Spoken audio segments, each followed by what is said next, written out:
Micah didn't feel like getting rid of that feeling yet. He didn't question that feeling too much. He just let it be. His room was exactly how he left it. Micah exhaled slightly as he stepped inside, setting the note from Tim down carefully on his desk, not folding it, not hiding it, just placing it there like something that mattered enough to keep visible. For a moment he just stood there. No Julian. No interruptions. No voices trying to rewrite what had happened. He hesitated, then turned and went back out into the hallway, heading toward the kitchen. The house still showed no sign of Julian being around. No movement, no sound, nothing suggested anyone else was trying to control the space or its narrative. Micah opened the fridge, scanning inside for something simple to eat. As he stood there, he realized something quietly, almost without emphasis.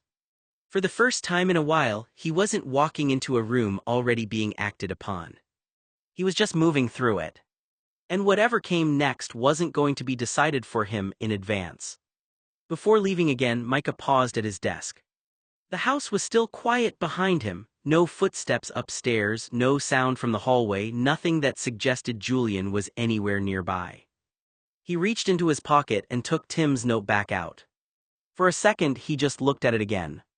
Same words, same handwriting, same simple, unguarded intention sitting on the page. I like you. Micah exhaled slowly. Then he set it down properly on his desk this time, straightened it slightly like he wanted it to sit there with some kind of weight instead of being half forgotten in his pocket. Not hidden. Not rushed. Just there.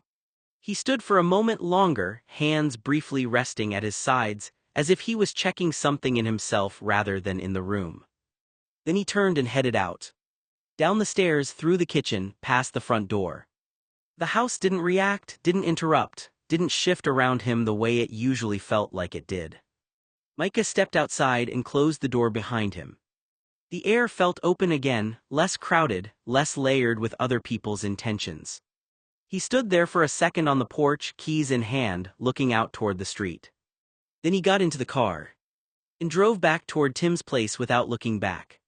Micah had been gone from Julian's house for a few days. Most of his time was spent at Tim's place now, slow mornings, normal meals, conversations that didn't feel like they had hidden traps underneath them.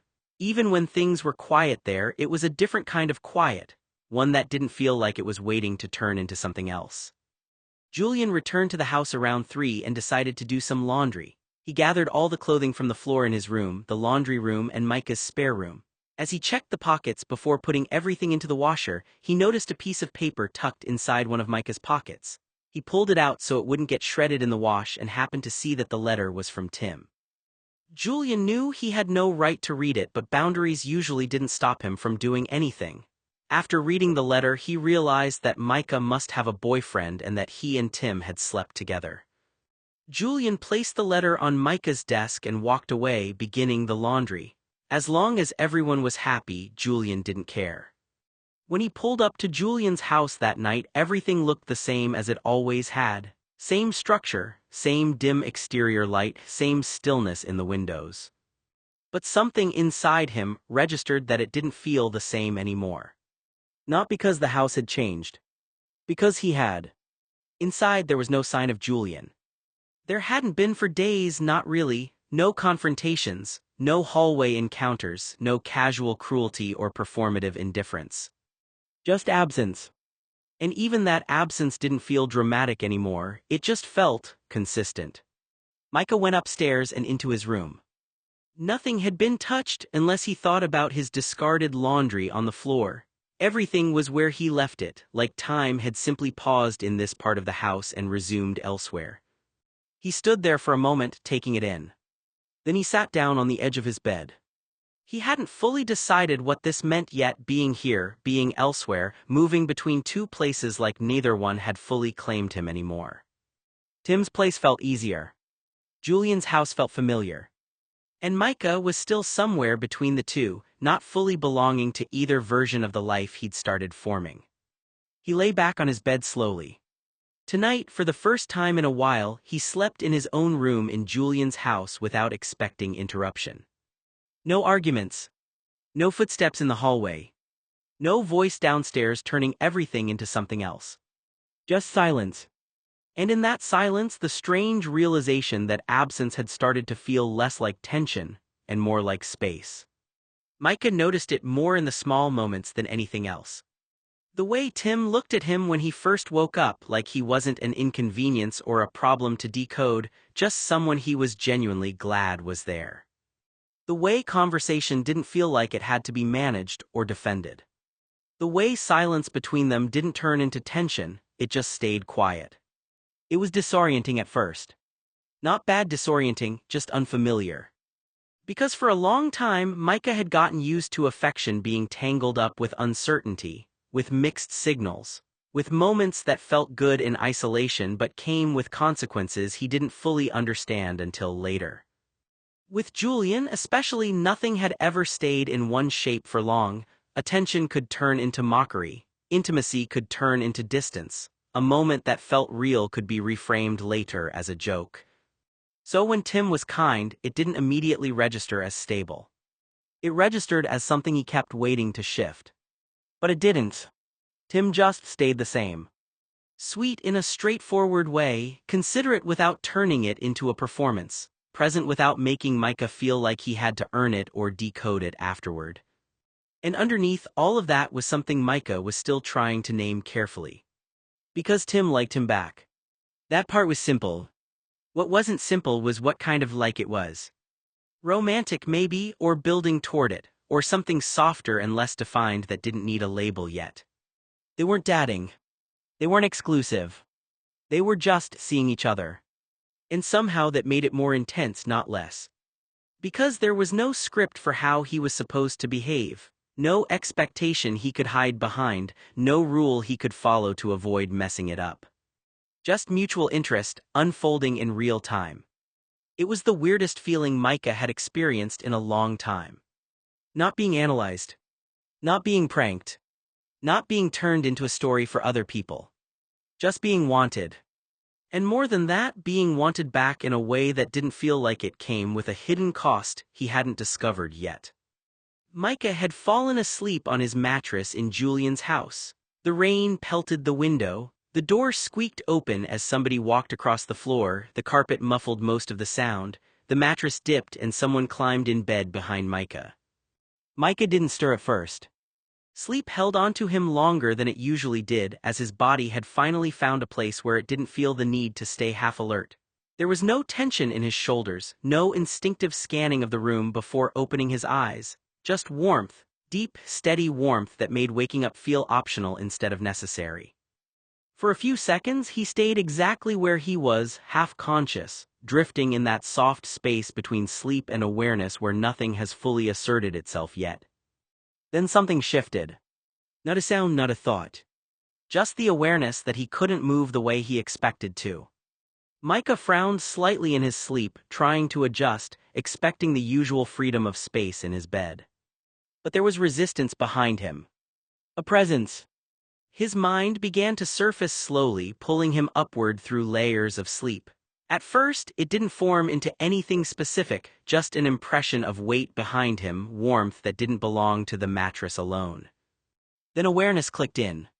Micah's eyes opened. Not suddenly, not sharply. Just slowly, like his body was trying to decide whether what it was sensing was real or something it could ignore and go back to sleep through. The room was dim in the early morning light, soft gray-blue light filtered through the curtains, everything familiar in shape but not in arrangement. He tried to move again. That was when he realized he couldn't. Not because he was restrained or trapped in any dramatic sense, but because something was behind him. Pressed close enough that shifting felt limited, contained. Micah froze. His breathing changed slightly as his mind caught up fully now, pushing him out of sleep and into awareness. Behind him, someone was there. Warm, close, real. His thoughts came in fragments first, disorganized, like his brain refused to assemble the full picture immediately. This isn't Tim's house. I'm in my room. I went to sleep alone. Then the presence behind him shifted slightly in sleep, and the shape of it became unmistakable. Julian. Micah went completely still. For a moment there was no anger, no panic, no reaction at all. Just a blank, stunned pause where his mind tried to reconcile the fact that the person behind him, the person who had spent weeks twisting his life into something unpredictable and humiliating, and Sharp, was now asleep in his bed. Close enough that Micah could feel the heat of him. Close enough that there was no ambiguity about proximity, only about meaning. Micah's first thought wasn't even emotional. It was procedural. How long has he been here? His second thought came immediately after, sharper. Why is he here? And then, beneath both of those, something more complicated started to form, something that didn't resolve cleanly into fear or anger or even shock. Just confusion layered over a tired, exhausted familiarity with Julian being in places he wasn't supposed to be. Micah carefully shifted his eyes without moving his body, as if any sudden motion might change the situation in a way he couldn't predict. Julian was asleep. Not watching him. Not smirking. Not performing anything. Not having sex. Just there. Breathing evenly, completely unaware of Micah's consciousness behind him. Micah's throat tightened slightly. His mind tried to find the most immediate interpretation. Prank. That was the default now, the reflexive assumption. But there was no obvious mechanism, no setup, no audience, no punchline visible yet. Just silence. And warmth. And Julian, asleep in his bed as he belonged there in a way Micah hadn't been asked to approve. Micah's thoughts slowed. He didn't move yet. Because moving would turn this into something defined, and right now it wasn't defined at all. It was just happening. Behind him, Julian shifted again slightly in sleep, the mattress adjusting with the movement, still not awake, still unaware. Micah felt his breathing steady again without meaning to. And in that strange, suspended moment, lying there with someone he had spent so long resenting pressed too close behind him, Micah realized something uncomfortable. His body didn't immediately want to escape. It just wanted to understand what this was before deciding what it meant. Micah went still again. Not the earlier kind of stillness, confusion, processing, trying to make sense of a situation. This was different. This was full awareness. Julian had shifted in his sleep, slow and unthinking, the kind of movement a body makes when it's looking for comfort rather than control. And in doing so, he closed the last bit of space between them completely.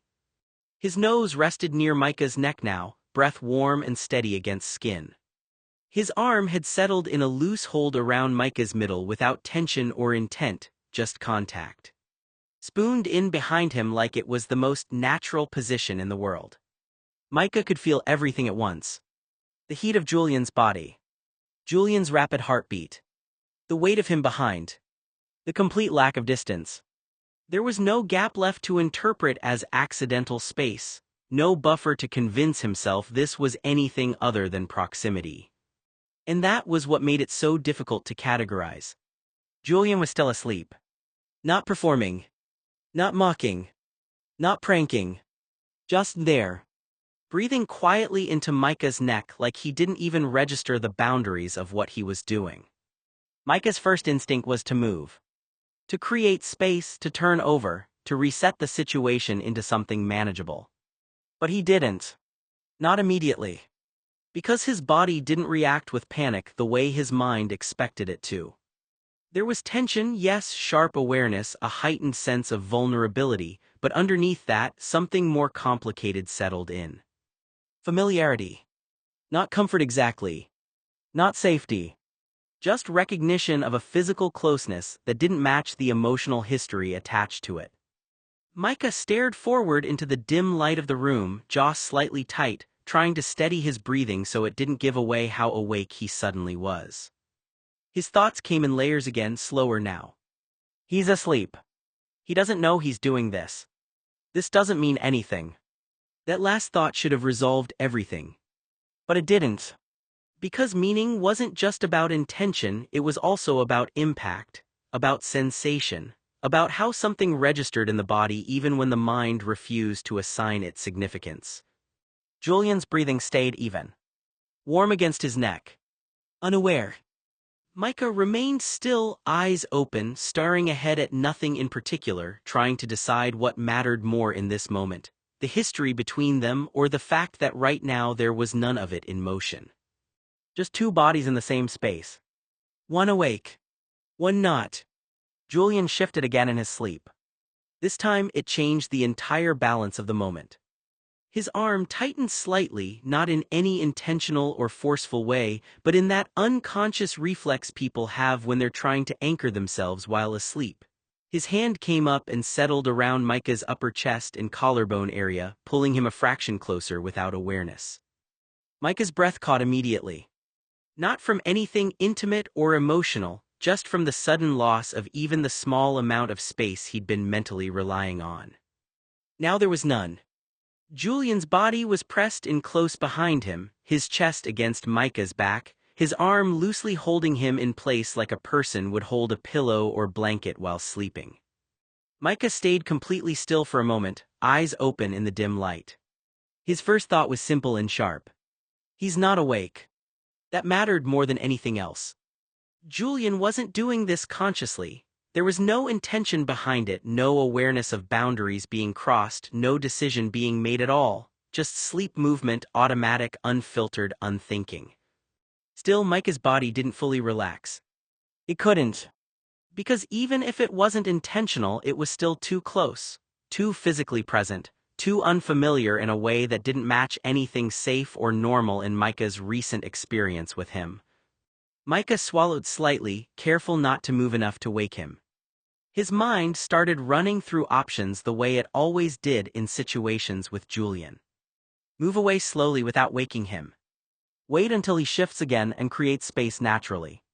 Or stay still until morning and deal with it later when Julian is conscious and accountable. He didn't like any of them. Julian's breathing remained steady behind him, completely unaware of the tension he was creating just by existing in that position. Micah stared forward at the dim wall, jaw tight, forcing his thoughts into something more controlled. This doesn't mean anything, he told himself again. Not intent. Not emotion. Just sleep. But even knowing that, he stayed very still, waiting for the moment when either Julian moved on his own, or morning finally forced the situation into something clearer than this strange in-between state. The rain had softened to a drizzle, a gray murmur against the glass. Micah lay still, Julian's arms still looped around his waist, Julian's chest still warm against his back.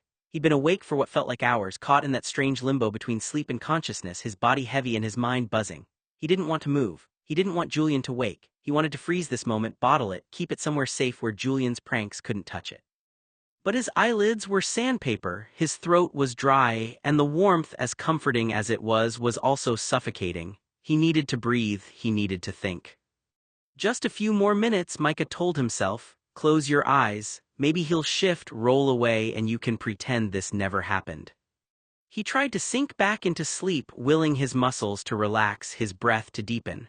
The rhythm of Julian's breathing was a lullaby, slow and even. Micah matched it, let his eyelids droop. And then Julian moved. Not the unconscious twitch of a sleeping body, a deliberate shift. Julian's arm tightened, pulling Micah closer. The thigh tucked against Micah's slid forward, hooking over Micah's hip. And Julian's hand, the one that had been resting on Micah's stomach, slid down. Micah's breath caught. No, he's asleep, he's just moving in his sleep, he doesn't know what he's doing. But Julian's fingers found the waistband of Micah's shorts. Julian has sex with Micah in Micah's bed. Scene retracted, read extended version on Wattpad. Wake up and stop him, say something, move. But he didn't, he couldn't. His limbs were lead, his voice a dry rattle in his throat, and Julian kept going, a slow, methodical undressing as if he'd done it 1,000 times. Julian's other hand came up, palm flat against Micah's stomach, pressing him back into the mattress, a command without words, stay. Micah's mind raced. What is he doing? This isn't a prank, this isn't a joke, he's actually. Micah's breath stuttered. Julian, his voice cracked, barely a whisper. But Julian didn't answer. And then Julian stopped. For a long, suspended moment they were connected, Julian's chest flush against Micah's back, Julian's breath hot against Micah's neck. Micah could feel Julian's heartbeat through his spine, fast and pounding. Julian is nervous, Micah realized. Julian is shaking. Micah almost laughed. The thought was absurd. Julian didn't make love, Julian fucked, Julian used, Julian left. But this slow, careful fucking, this attention to Micah's pleasure, this holding and kissing and waiting felt like something else entirely. No way in hell, Julian doesn't do that. He doesn't get sentimental. He brought me down here for the summer to have someone to fuck, that's all. Someone he can control, someone he can mess with. This is cruel, Micah thought. This is the cruelest thing he's ever done, because he's showing me what it could be like. He's making me want him. And he did. God, he did. He wanted Julian to keep going forever. He wanted Julian to never stop. He wanted to believe that this tenderness meant something, that Julian was capable of more than cruelty. Julian's lips brushed his ear. Almost, Julian whispered, the first words he'd spoken since starting, just a little longer. Micah's heart lurched. He spoke, he acknowledged me. He expected Julian to roll away, to leave, to pretend. Instead, Julian lay back down, then he wrapped an arm around Micah's waist, pulled him close and spooned against him again. His lips brushed the back of Micah's neck, a soft kiss. Sleep, Julian murmured, you're okay. And despite everything Micah did, he woke to gray light and silence. The mattress was empty. Micah blinked, disoriented. The room was the same, his dresser, the stack of books, the crumpled tissues by the trash can, but the warmth was gone. The weight was gone. Julian was gone. Micah sat up, wincing at the distant ache, the evidence of their encounter. He looked down at the sheet. A damp stain marked where he'd come. It happened. But Julian wasn't here. There was no note, no letter, no sign he'd ever been. Micah's chest tightened. He lay back down, pulling the blanket to his chin, and stared at the ceiling. The rain had stopped. The world outside was clean and washed and empty. Maybe I dreamed it, he thought. Maybe none of it was real, the slow sex, the tenderness, the way he held me after. But his body remembered, his ass remembered, his heart remembered. He closed his eyes and let the silence settle. Julian would come back eventually. Julian would prank him again or ignore him and pretend this morning never happened. And Micah would let him because that's what he did. That's who he was when it came to Julian. But for now, in this quiet gray morning, he let himself remember the way Julian had held him, the way Julian had kissed his neck, the way Julian had whispered almost, just a little longer. It meant nothing, it had to mean nothing. But Micah's fingers drifted to his stomach, where Julian's hand had rested, and he ached with the impossibility of wanting more. Micah stood in Julian's kitchen making waffles. The batter sizzled softly as it hit the iron, filling the room with a warm, ordinary smell that felt almost disconnected from everything that had happened recently. He kept replaying the night before in his head. Julian coming into his room. Julian falling asleep there. Julian staying close through the night in a way that didn't feel sharp or mocking or performative, just quiet, unusually quiet. That was what confused Micah most. Not hostility, not pranks, not some obvious setup he could point to and call manipulation. Just the stillness. Julian hadn't said anything meaningful before falling asleep, hadn't turned it into a joke, hadn't turned Micah into an audience. He had just slept. And that didn't fit neatly anywhere in Micah's understanding of him. Micah flipped the waffle carefully, brows slightly furrowed. It doesn't make sense, he thought. Because everything else had taught him to expect distance or cruelty or at best indifference shaped into sarcasm. Not quiet. Not absence of intent. Micah poured more batter into the iron, trying to focus on the simple task in front of him. Maybe Julian had just been tired. Maybe it meant nothing at all. But the problem was that nothing still felt like it had left an impression, like something about the dynamic had shifted without explanation, leaving Micah unsure what rules applied anymore. He glanced toward the hallway for a second. No movement. No sound. Just the house as it was in the morning, still, neutral, unreadable. Micah exhaled and looked back at the waffle iron. Whatever last night was, he told himself, it didn't automatically mean anything had changed.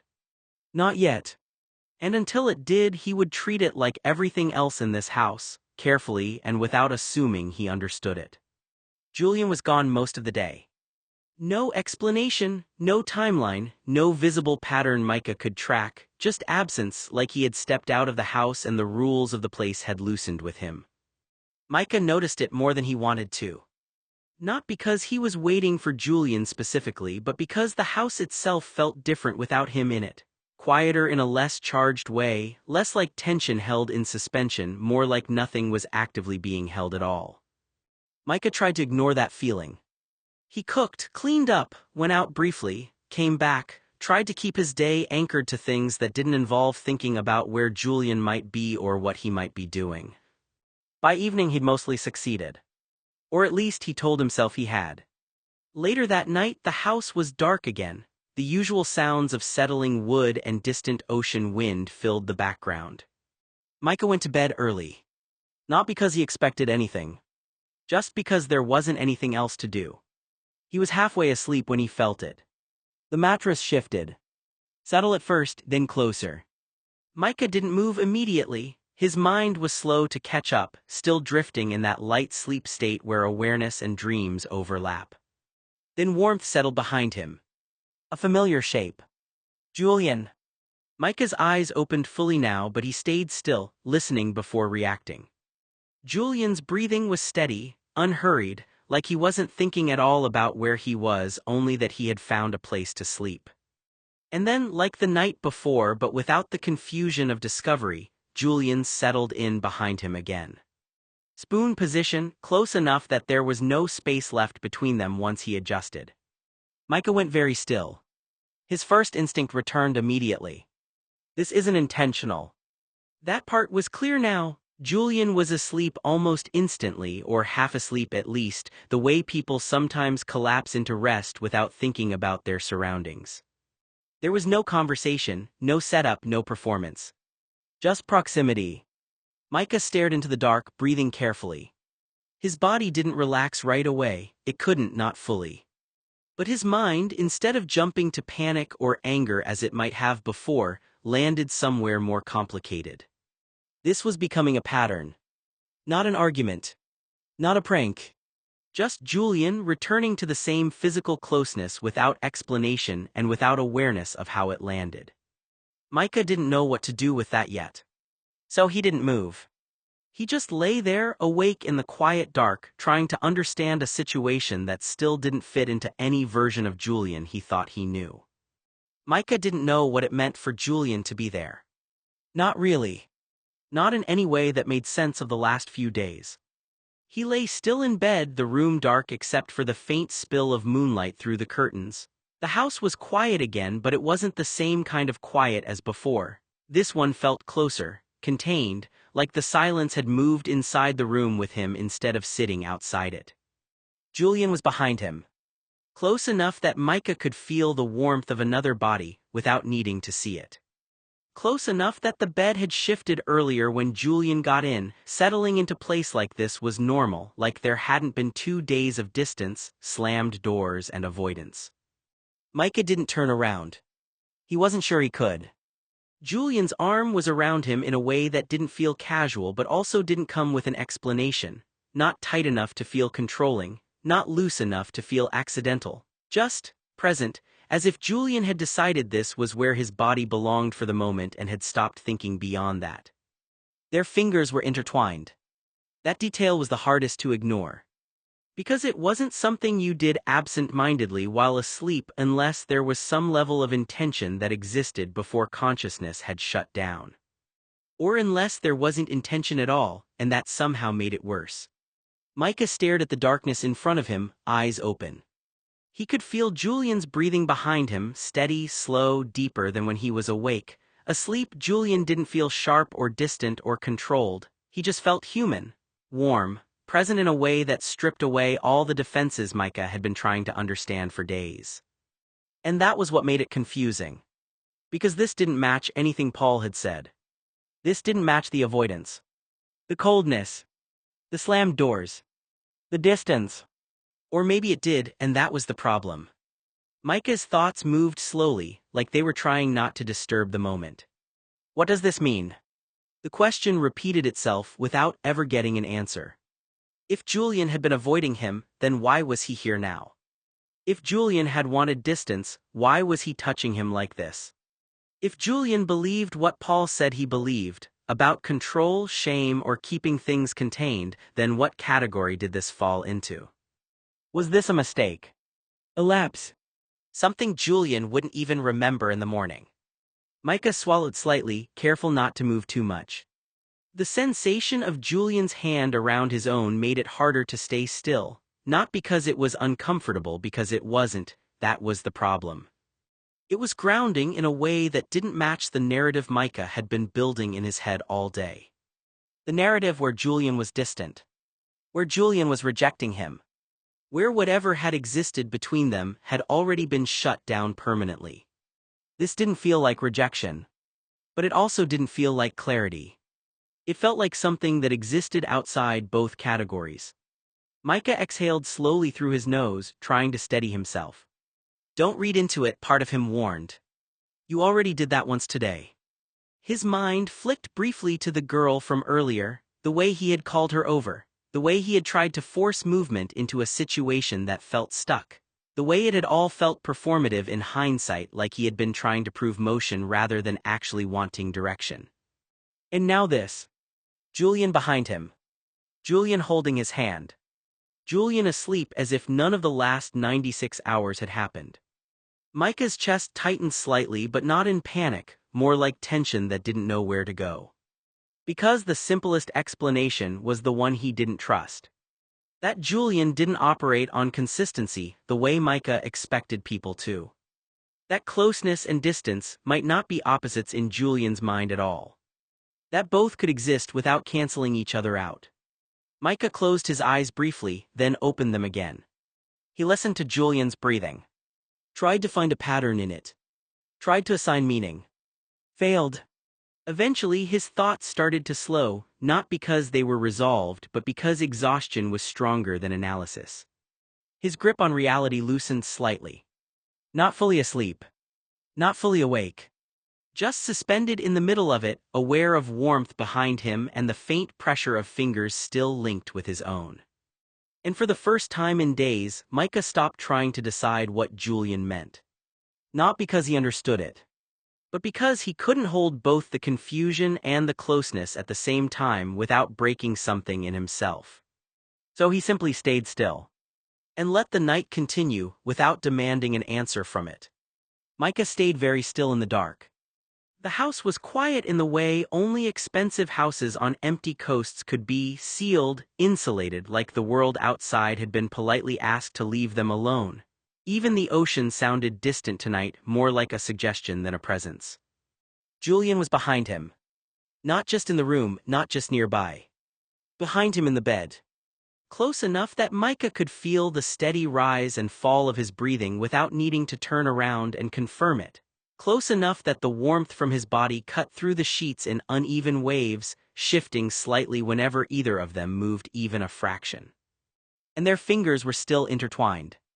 That was the part Micah couldn't ignore. Not because it was dramatic. Because it wasn't.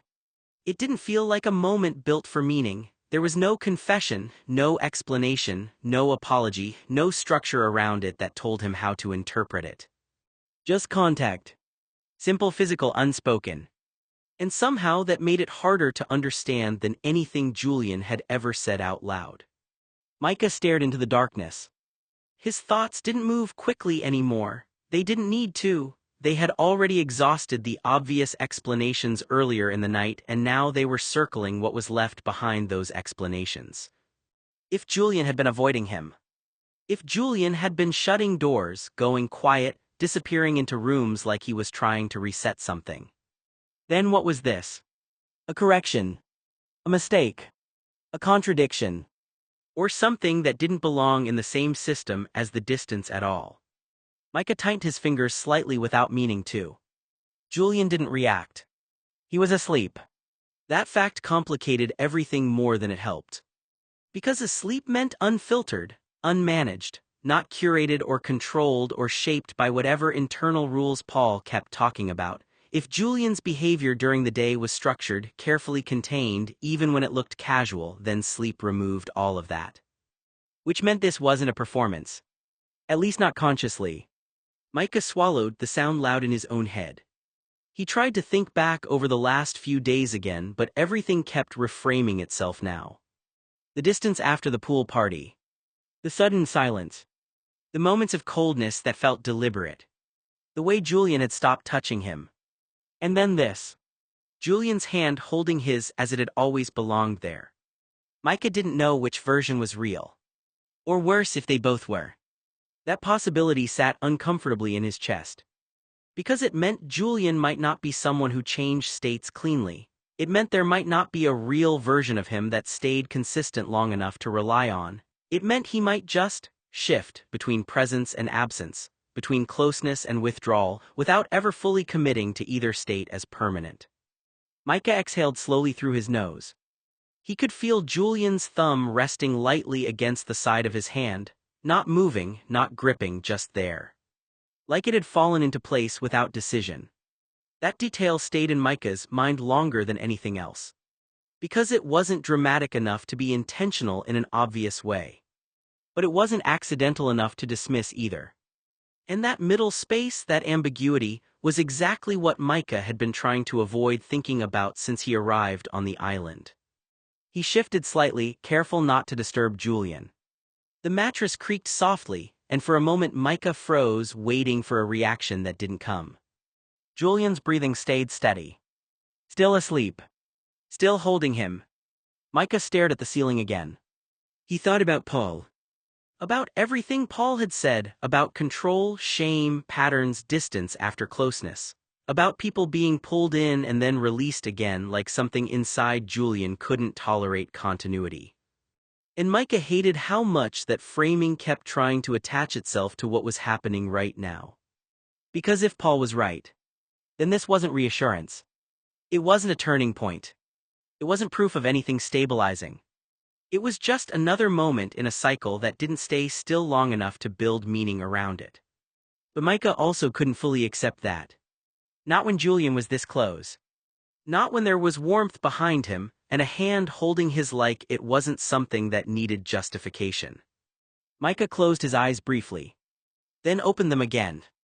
His thoughts softened at the edges, exhaustion pulling at him more strongly now that the initial spike of confusion had worn down into something quieter. He wasn't sure what Julian was to him anymore. Not in a clean sense. Not in a label sense. Not in any sense that would survive being examined too closely. But in this moment, none of those definitions felt reachable anyway. There was only the weight of another person behind him. The rhythm of breathing. The absence of explanation. And the strange fact that, despite everything he had been told, Julian was here. Not speaking. Not leaving. Not shutting the door. Just existing in the same space, holding on without acknowledging it in any way that could be turned into words. Micah's grip loosened slightly. Not letting go. Just relaxing. The uncertainty didn't disappear. But it stopped sharpening itself for a while. And eventually, with Julian still asleep behind him and their fingers still linked in the dark, Micah's thoughts slowed enough that they no longer demanded answers. Only the night remained. That morning, Micah sat at the table with a bowl of Cap'n Crunch, the bright colors almost obnoxious against the quiet, polished kitchen. He was tired of cooking, tired of thinking in terms of eggs, sausage, timing, heat, seasoning. Breakfast felt easier when it came in a box and didn't require anything from him. He ate in silence for a minute, letting the crunch fill the space where his thoughts usually went. Julian came in without announcing himself. Just footsteps, then the sound of a chair being pulled out across from him. Micah didn't look up right away. He kept eating, spoon scraping lightly against the bowl. Then Julian sat down. There was a brief pause, one of those pauses that always seemed to happen around him, like the room was waiting to see what version of Julian showed up next. Micah finally glanced up. Julian's eyes landed immediately on the cereal. He stared at it for a second, then let out a short laugh. "What are you, third grade?" he said. Micah paused mid-bite. He looked down at the bowl, then back at Julian. "It's cereal," Micah said flatly. Julian leaned back slightly in his chair, still looking amused in that tired, half-dismissive way he had. "You've got an entire kitchen and you chose that," he said. Micah shrugged. "I didn't feel like cooking." That made Julian huff a small laugh again, like it was both obvious and mildly ridiculous at the same time. For a second, the normal rhythm of conversation almost returned. Almost. Micah studied him carefully. Julian looked the same as always, composed, clean, put together, but something about last night still lingered in Micah's mind like an unfinished sentence. He wondered if Julian remembered. Or if he was the kind of person who could wake up and place distance back in the same position it had been before, like nothing had shifted at all. Micah stirred his cereal slowly. "You disappeared again yesterday," he said, more casually than he felt. Julian didn't react immediately. Just reached for a cup, poured water, and took a sip. Then he glanced at Micah. "I wasn't disappearing," he said. Micah raised an eyebrow slightly. "You weren't around." Julian set the cup down. "I had things to do." Micah waited for more. Nothing came. The silence settled again, familiar now in a frustrating way, like a pattern trying to re-establish itself. Micah looked back down at his cereal, then added more quietly, "Okay." Julian watched him for a moment longer than necessary. Then, almost as if deciding the conversation didn't need to go anywhere further, he leaned back slightly in his chair. "You're weird in the mornings," Julian said. Micah gave a short, humorless breath. "You're weird all the time." That earned a brief flicker of amusement from Julian, quick, controlled, gone almost as soon as it appeared. For a moment it almost felt normal again. Not fixed. Not resolved. Just temporarily unstuck. Micah went back to his Cap'n Crunch, focusing on the familiar rhythm of eating more than anything else. The crunch was predictable. It didn't ask anything of him, it didn't shift moods or disappear for days or come back acting as nothing had happened. For a few seconds, the kitchen settled into a quiet kind of normal again. Then he felt it. A light contact against his hand under the table. Not abrupt, not obvious. Just there.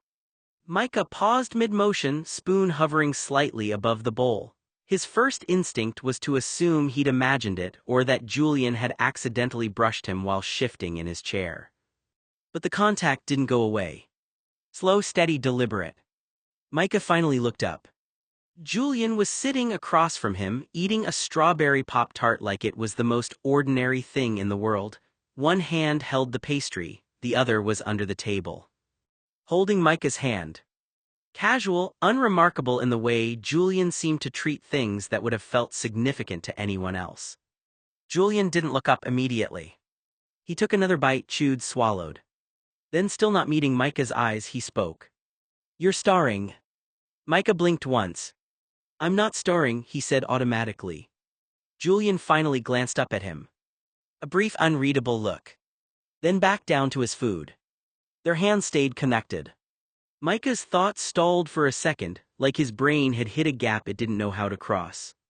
Last night came back in fragments, warmth behind him, fingers intertwined, the quiet that didn't feel like avoidance anymore. And now this. Broad daylight, breakfast table, Pop-Tarts, Cap'n Crunch. No explanation. No acknowledgement beyond the bare minimum. Just contact that existed as if it didn't require permission to exist. Micah tightened his fingers slightly before he could stop himself. Julian didn't react. That lack of reaction made it worse in a different way. Micah swallowed. "So," he started, then stopped. He wasn't even sure what he was trying to ask. Julian raised an eyebrow slightly. "So what?" he prompted, still calm. Micah glanced down at their hands. Then back up. "Nothing," he said finally. Julian hummed faintly, like that answer was acceptable. He took another bite of the Pop-Tart. The kitchen returned to its quiet rhythm again, fork against bowl, wrapper crinkling, distant ocean outside the windows. But for Micah, the rhythm was no longer simple. Because now there was something else layered underneath it. Something steady. Something that didn't match the distance from before. And something Julian still hadn't bothered to explain at all. The front door opened with a sharp bang that cut through the quiet kitchen. Footsteps followed immediately after, confident, familiar, uninvited in the way only someone who belonged on the island long-term could be. "Julian." Paul's voice carried through the hallway. Micah barely had time to process it before the atmosphere in the room shifted. Julian's hand, which had been holding Micah's under the table just seconds ago, withdrew instantly. No hesitation, no transition, just gone. He placed it back on the tabletop, fingers relaxed, posture unchanged, as if nothing had been happening at all. Micah stared down at the space where the contact had been. Warmth still lingered faintly in his skin, like a trace that hadn't caught up to the disappearance. Paul stepped into the dining area. He stopped briefly when he saw them. Micah was sitting with cereal. Julian was at the table with a Pop-Tart wrapper. The silence between them. Then Paul's eyes flicked between the two of them with a quick assessment, like he was taking inventory without meaning to. "Morning," he said, cautiously neutral. Julian didn't look surprised to see him. "Paul," he replied evenly. Micah managed a small nod. Paul lingered a moment longer than necessary, his gaze briefly narrowing, not accusatory but observant. Something about the timing. Something about the atmosphere. But he didn't comment. Instead, he cleared his throat lightly and stepped further into the kitchen. "I didn't think you'd be up," Paul said to Julian. Julian shrugged slightly. "I am." A pause. Paul's eyes flicked once more toward Micah, then back to Julian. "Right," he said slowly. "Well, I needed to talk to you." Julian leaned back in his chair just a fraction. "About what?" Paul hesitated. Not enough to make it obvious, but enough that Micah noticed. "I'll tell you after," Paul said finally. Julian nodded once, already disengaging. "Fine." The word was simple. Clean. Final. But Micah's attention stayed fixed on Julian's hand, now resting openly on the table. Still. Neutral. Like it had never been anywhere else a moment ago. Paul shifted his weight, glancing between them one last time before speaking again. "Did I interrupt something?" he asked lightly. The question hung in the air a little too long. Julian answered first. "No." Micah said nothing. Paul held the silence for another beat, then exhaled through his nose like he decided not to push it. "Right," he said again, "of course." But as he turned slightly toward Julian, something in his expression sharpened, subtle, controlled, but noticeably less casual than before. Like he had seen enough to update whatever conclusion he'd already been forming. And he just hadn't said it out loud yet. Paul pulled out a chair at the table and sat down like he owned the space, immediately reaching for the cereal box without asking. He poured himself a bowl of Cap'n Crunch with practiced ease like he'd done it 100 times before, then leaned back slightly in the chair. "So, Julian," Paul said, casual on the surface, "have you found any pretty girls lately?" Julian didn't even look up right away. He was sitting across from Micah, posture relaxed, expression unreadable as he finished what he was doing with his breakfast. Paul continued anyway, voice light but pointed. "You know, fucked anybody?" The question landed bluntly in the room. Micah's spoon paused halfway to his mouth. Julian finally shifted in his chair, the wood creaking under him.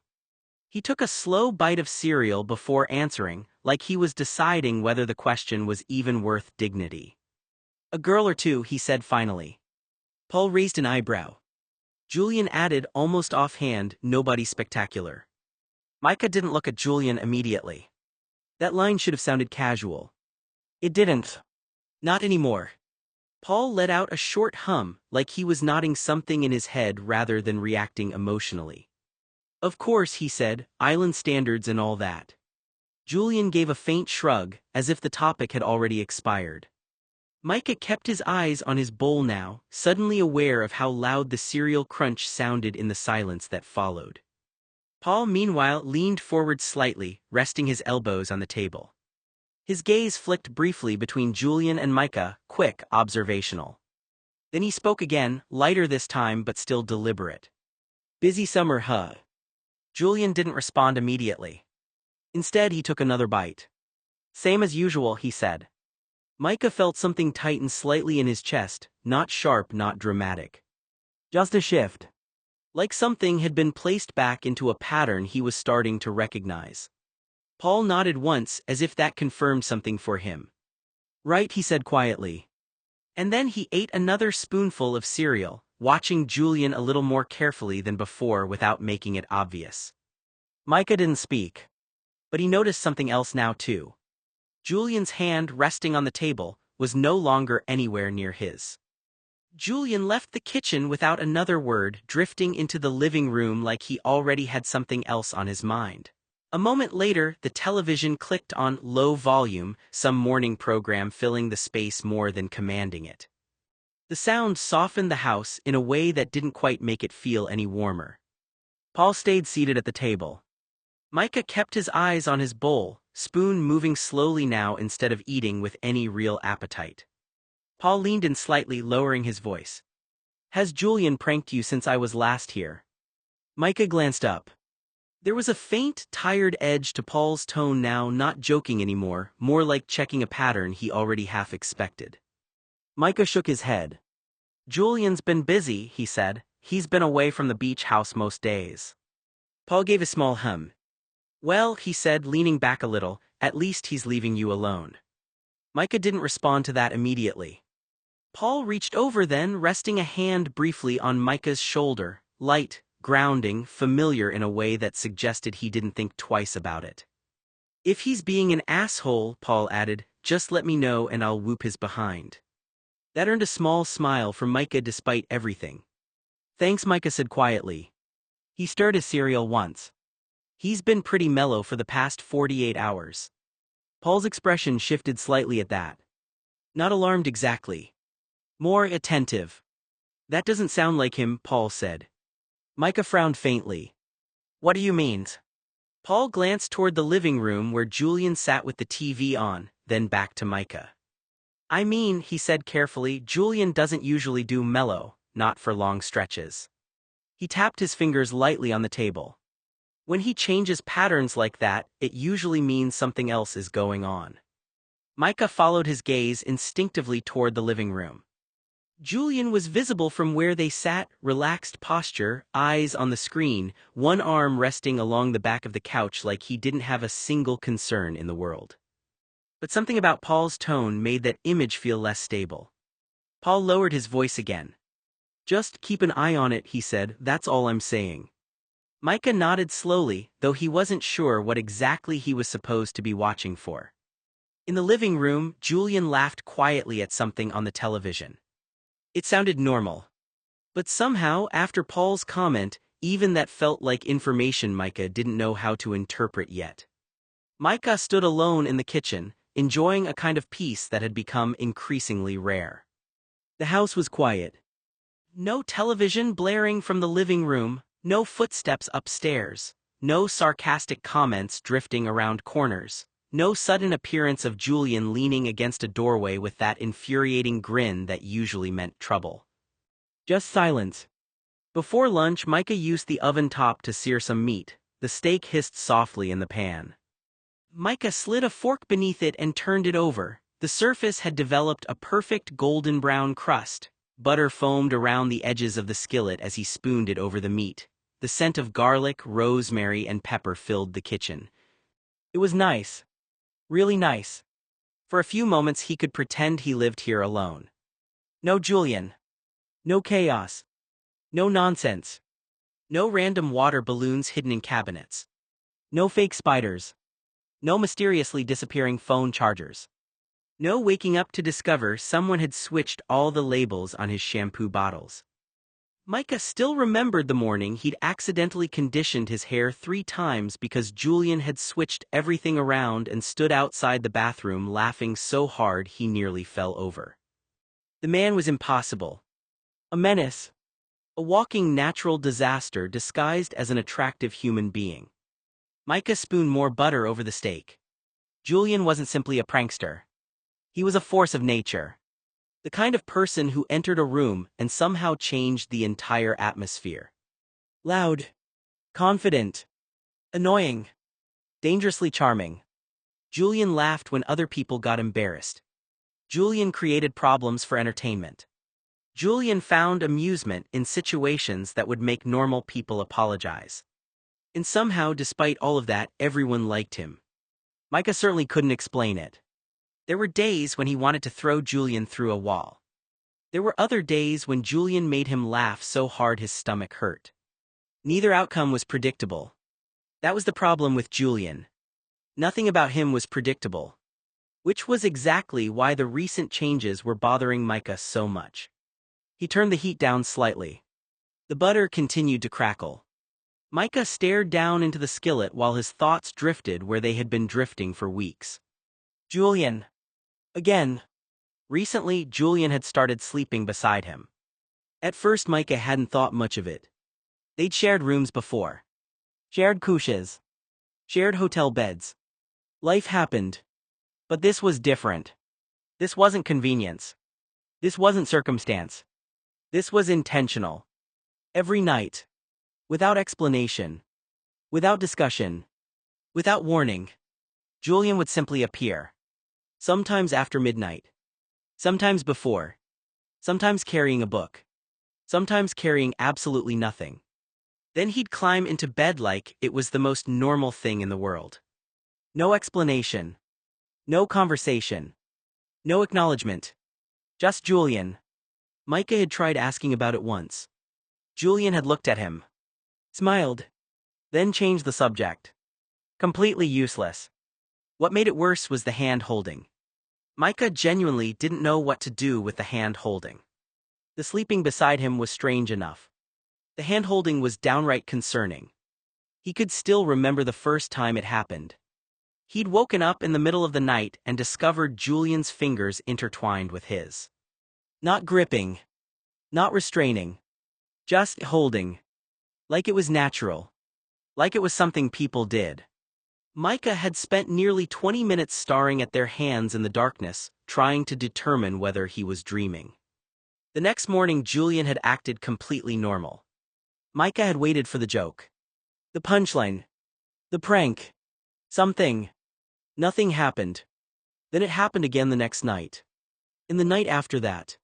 And after that. Now it had become routine. Which was somehow even stranger. Micah frowned. Because this wasn't who Julian was. At least not the Julian he knew. The Julian he knew flirted with danger. The Julian he knew laughed at emotional conversations. The Julian he knew treated vulnerability like it was a contagious disease. The Julian he knew could have sex and then immediately start discussing whether patterns or sports scores like absolutely nothing significant had happened. Emotionless. Detached. Untouchable. That was Julian. Or at least it had been. So where had this version come from? Micah couldn't figure it out. He picked up the spoon and basted the steak again. Maybe Julian was sick. No. Julian was never sick. Maybe he had hit his head. A serious concussion might explain things. Although if Julian had suffered brain damage, Micah felt like someone probably would have mentioned it. Maybe he'd joined a cult. That seemed possible. Maybe cults encouraged nighttime hand-holding. Micah didn't know enough about cults to rule it out. Or... His eyes narrowed suspiciously. The alien theory. Honestly, the alien theory was becoming more believable every day. An alien pod had clearly replaced the real Julian. It was the only explanation that made sense. The real Julian had been abducted. Some extraterrestrial life form had arrived, examined Julian's personality and attempted to duplicate it. Unfortunately, they hadn't gotten all the details right. The replacement looked like Julian. Sounded like Julian. Pranked like Julian. But occasionally the disguise malfunctioned. That's when the alien accidentally did things like hold hands. Or sleep beside him. Or look at him for a little too long when they thought nobody was paying attention. Micah nodded to himself. Yes. That explained everything. An alien. A very committed alien. Possibly one conducting long-term research. The steak was almost finished. Micah transferred it onto a plate. As he did, another thought surfaced. The one he usually tried not to examine too closely. Because as ridiculous as the alien theory was, it was easier than the alternative. The alternative was that Julian had changed. That somewhere beneath all the jokes and pranks and arrogance, something real had shifted. And if that was true, then Micah didn't know what it meant. He didn't know why Julian suddenly wanted to be near him. He didn't know why Julian reached for his hand in his sleep. He didn't know why the distance that had always existed between them seemed to be quietly disappearing. That possibility was far more unsettling than aliens. Micah stared down at the finished steak on his dinner plate. The kitchen remained silent. For a moment he imagined Julian walking through the front door, grinning, making some ridiculous comment, ruining the peace. And strangely, the house didn't seem quite as nice when he imagined it staying empty. Micah immediately frowned. Nope, he muttered. Alien. That was definitely the safer explanation. The real Julian had been kidnapped by extraterrestrials. Anything else was far too complicated. Micah was beginning to think he had made a catastrophic mistake. Not because of anything Julian had done. That was the problem.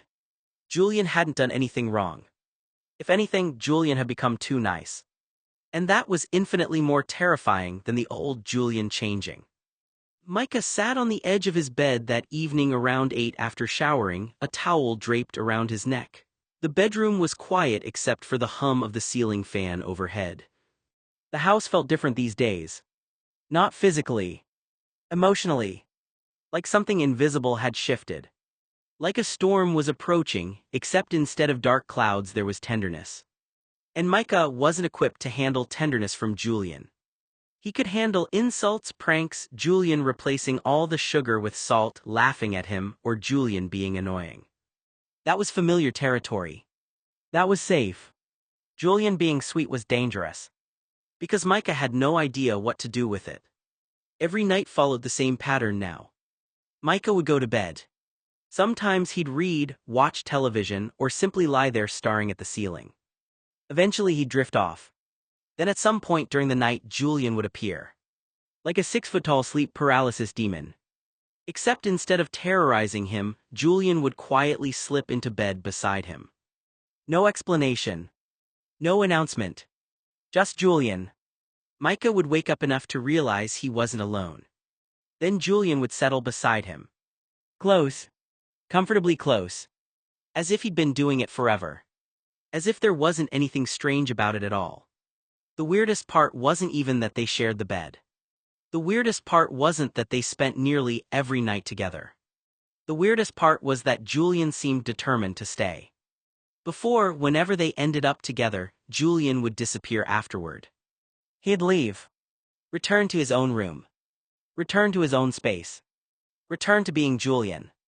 Now Julian stayed. Every night. The entire night. Micah would fall asleep with Julian beside him. Sometimes he'd wake up in the middle of the night and find Julian still there. Still asleep. Still close. Still occupying the same space. And every morning Micah would wake up alone. Julian always vanished before sunrise. Like some kind of supernatural creature. The thought almost made him laugh. A vampire. An alien. A ghost. All of those explanations made more sense than the truth. Micah leaned back against the headboard. His stomach twisted. Because the truth was becoming harder to ignore. Julian wasn't acting like someone who was simply passing time. He wasn't acting like someone detached. He wasn't acting like someone emotionless. And that frightened Micah. Because Julian wasn't supposed to be gentle. Julian wasn't supposed to seek him out. Julian wasn't supposed to curl up beside him every night, look relaxed when Micah was nearby, rest his forehead against his shoulder when he thought Micah was asleep, or nuzzle into the side of his neck like some oversized house cat. That one nearly broke Micah's brain the first time it happened. He'd been half asleep. Julian had settled beside him. A few moments later Micah had felt warm breath against his neck. Then the faint pressure of Julian's face tucked against him. Not demanding anything. Not teasing. Not joking. Just comfortable. Like that's where he wanted to be. Micah had nearly fallen out of bed. Julian hadn't even noticed. Or maybe he had. It was impossible to tell. Nothing made sense anymore. Micah groaned and rubbed his face. You're losing your mind, he muttered. Unfortunately, evidence suggested he wasn't. Because every night brought something new. Not dramatic things. Little things. Tiny things. The kind of things that somehow felt bigger than grand gestures. Julian adjusting a blanket over him, brushing a hand against his shoulder while passing by, lingering in doorways, finding reasons to be in the same room, sitting closer than necessary, or looking at him when he thought nobody was paying attention. Those moments terrified Micah more than any prank ever had. Pranks had rules. Pranks had motives. Pranks made sense. This didn't. This felt real. And Micah wasn't prepared for real. He stared across the room. His heartbeat felt strangely heavy. Because another possibility had started creeping into his thoughts. A possibility he kept trying to ignore. What if this wasn't a Julian phase, wasn't joking, wasn't a punchline waiting around the corner, or if Julian actually meant all of it? The thought made Micah's stomach flip. Immediately he rejected it. Nope. Absolutely not. That way lay emotional damage. Julian was still Julian. There had to be an explanation. Maybe he'd lost a bet, some elaborate prank, cameras were hidden throughout the house, or in 6 months Julian would jump out of a closet screaming, "Got you." Honestly, Micah would almost prefer that. Because the alternative required confronting something much scarier. That Julian was changing. Or worse, that Julian had already changed. And Micah had been too busy panicking to notice. The bedroom door remained closed. The house remained quiet. Julian wasn't home yet. Still, Micah found himself glancing toward the door. Waiting. Expecting. Anticipating. That realization disturbed him more than anything. Because somewhere along the way, he'd started expecting Julian to show up. Expecting the late-night visits. Expecting the familiar presence beside him. Expecting the warmth. And if Julian ever stopped, Micah wasn't sure he'd like how empty the bed would feel afterward. That thought hit him like a freight train. He stared at the wall, then immediately pointed at absolutely nobody. No. The wall remained unconvinced. Micah frowned. Nope. Still unconvinced. Because deep down, beneath all the confusion and fear and suspicion, he already knew the truth. The thing terrifying him wasn't Julian's behavior. It was the possibility that he was starting to like it. Micah had become obsessed with Julian's nose. That was a ridiculous sentence. If someone had told him 2 months ago that he would spend entire evenings analyzing another man's nose, he would have laughed in their face. Yet here he was, thinking about it again. The bedroom was dark. Micah lay awake on his side while Julian slept behind him. Or at least Micah assumed Julian was asleep. With Julian, it was impossible to know. The man could probably fake his own death if he wanted to. Micah felt warm breath against the back of his neck. Then there it was again. That gentle pressure. That strange familiar touch. Julian's nose. Micah closed his eyes. It wasn't a kiss. Julian didn't kiss people. Not really. Julian acted as if kissing carried some kind of emotional contamination. Like the act itself required a level of vulnerability he wasn't willing to participate in. Over the years, Micah had watched Julian flirt. Watched Julian charm people. Watched Julian leave entire trails of broken hearts behind him without seeming particularly bothered. But kissing. That was different. Julian avoided it. Dismissed it. Treated it like some unnecessary ritual other people enjoyed. Which was why this made absolutely no sense. Because while Julian rarely kissed, his nose seemed to have developed a personality of its own. A very affectionate personality. Micah felt another small nudge against his neck. Not enough to startle. Just enough to remind him Julian was there. The touch lingered. Warm. Careful. Almost absent-minded. Like Julian wasn't even aware he was doing it. Micah stared into the darkness. The first few times it had happened, he'd assumed it was accidental. People moved in their sleep, rolled around, shifted positions, because it was normal behavior. Then it kept happening. Night after night. Week after week. Until it became impossible to dismiss. Julian's nose found him. Every time. The bridge of it. The tip of it. A tiny brush against his skin. A gentle nudge. A soft exploration. Never demanding. Never forceful. Just present. It reminded Micah of something. He couldn't quite identify what. Not at first. Then one evening during the last week of July, the answer finally appeared. A cat. That was it. A cat touching someone with its nose. Testing. Checking. Confirming. The memory had nearly made him laugh. Unfortunately, the comparison fit far too well. Julian would absolutely hate being compared to a cat. Which made it even funnier. Another nudge. Micah swallowed. There was something strange about it. Something difficult to explain. Julian's nose didn't just touch him. It communicated. That sounded insane. Completely insane. But Micah couldn't find another word. Some nights the touch felt playful. Other nights it felt comforting. Sometimes it felt possessive. Sometimes protective. And occasionally, it felt like an apology. That thought had haunted Micah for weeks. The first time it crossed his mind, he'd rejected it immediately. Impossible. Ridiculous. Julian didn't apologize. Julian barely acknowledged mistakes. If Julian accidentally ran someone over with a truck, he'd probably complain about the damage to the bumper. Apologies simply weren't part of his vocabulary. Yet Micah couldn't shake the feeling. Especially after the first night Julian had surprised him. The first night everything had felt different. Before that Julian had always maintained distance. Even when they shared space. Even when they spent time together. There was always a wall. An invisible barrier. A reminder that Julian belonged to himself and nobody else. Then something changed. Micah still didn't know what. No dramatic conversation, life-altering event, declaration, or chain. Small at first. Then impossible to ignore. The memory lingered.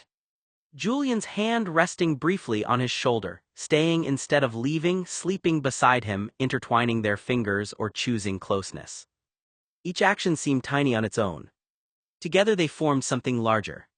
Something Micah didn't know how to name. Another brush of Julian's nose touched the side of his neck. Micah's chest tightened. Because that was the frightening part. The tenderness. Not the touch itself.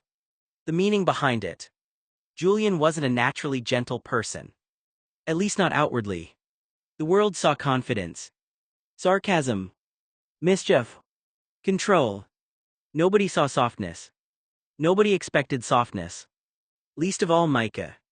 Yet here in the darkness when nobody else was watching, Julian seemed incapable of hiding it.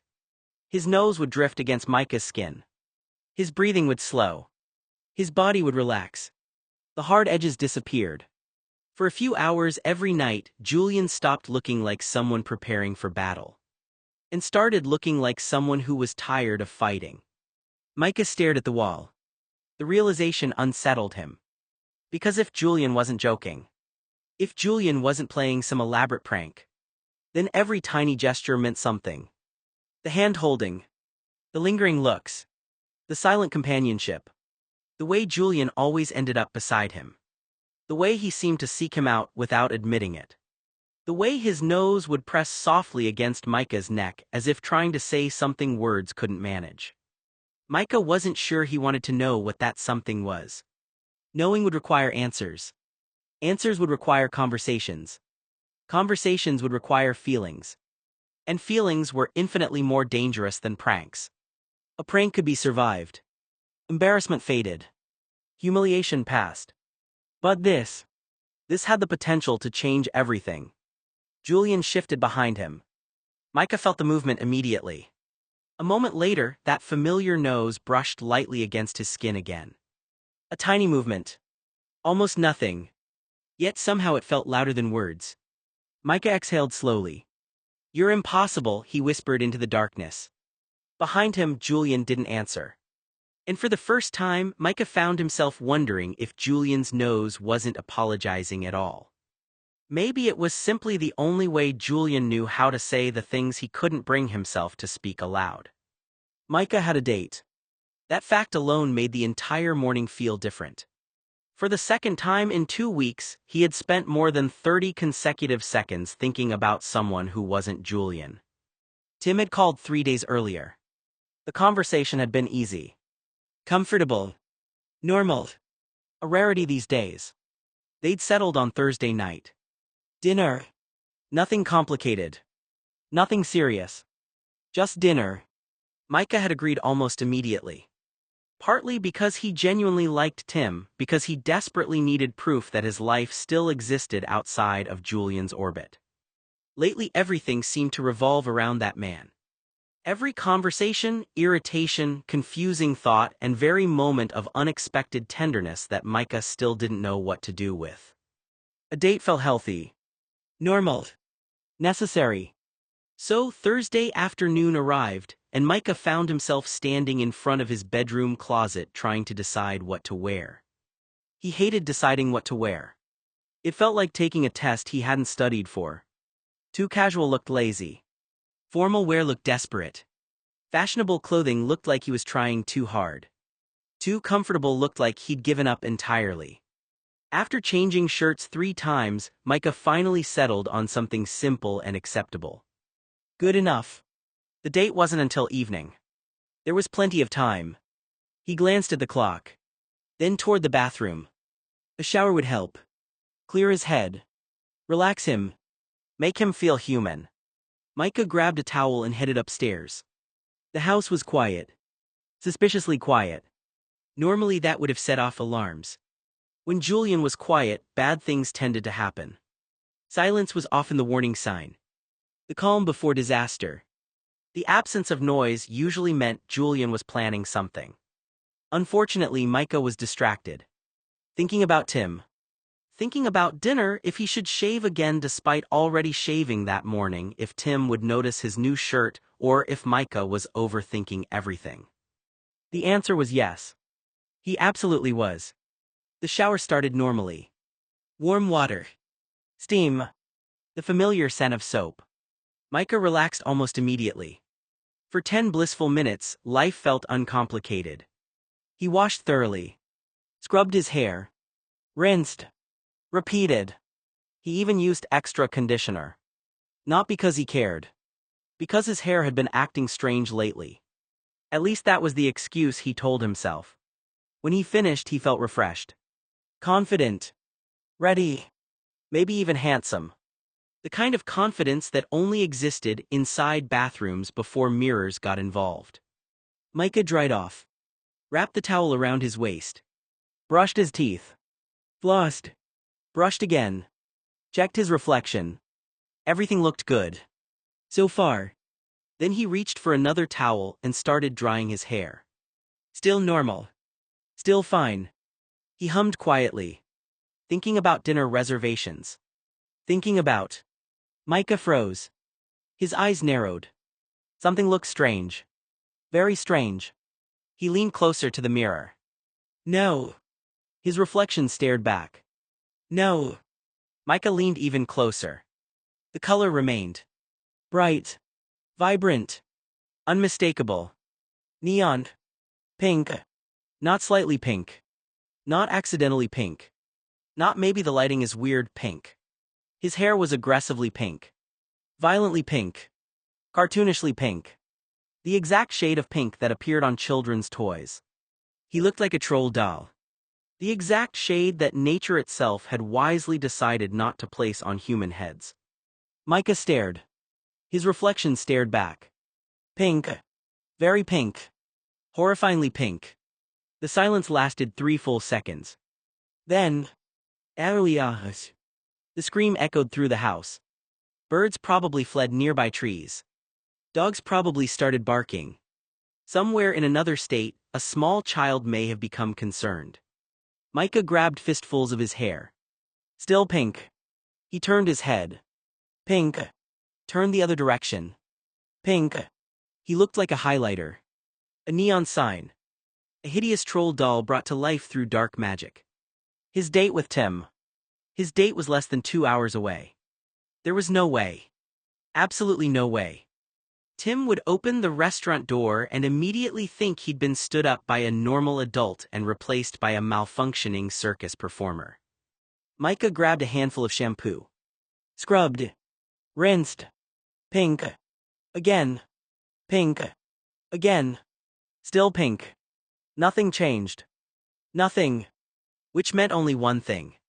A horrifying realization settled over him. Julian. Julian. Julian! Julian! Micah closed his eyes.